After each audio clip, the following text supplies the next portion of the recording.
আরে মালিক, হঠাৎ আজকে তুমি আমাকে গোসল করাই দিচ্ছ, তো আজকে কি তোমার গার্লফ্রেন্ডের বাসায় আমাকে ঘুরতে নিয়ে যাবে? আরে আরে মালিক, এটা কি করলে? আমার পোটাটা ছিঁড়ে ফেললে কেন? দেখো আমার সব আঠা বের হয়ে যাচ্ছে। মালিক, তুমি আমার ইজ্জত নিয়ে টানাটানি করতেছো কেন? এভাবে টান দিয়ে আমার জামা কাপড় সব খুলে ফেললে কেন? এই অবস্থায় যদি তোমার গার্লফ্রেন্ড দেখে তাহলে কি আমাকে আস্ত রাখবে?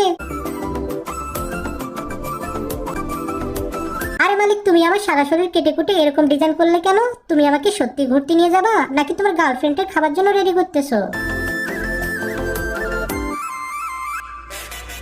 আরে মালিক, আমাকে কেটে কুটে আবার লবণ মরিচ লাগাচ্ছ কেন? হ্যাঁ হ্যাঁ, আমি বুঝতে পেরেছি। আজকে তোমার গার্লফ্রেন্ড আসবে আর তোমরা দুজনে আমাকে মজা করে খাবে। গাইস দেখো, আমাকে ঘুরতে যাওয়ার নাম করে মালিক তার গার্লফ্রেন্ডের খাবার বানিয়ে দিল। তো সবাই আমার জন্য ঝটপট করে একটা লাইক করে দাও। তো বাচ্চারা, এরকম ফানি রেসিপি পাওয়ার জন্য অবশ্যই আমার চ্যানেলটি সাবস্ক্রাইব করে রাখো। আর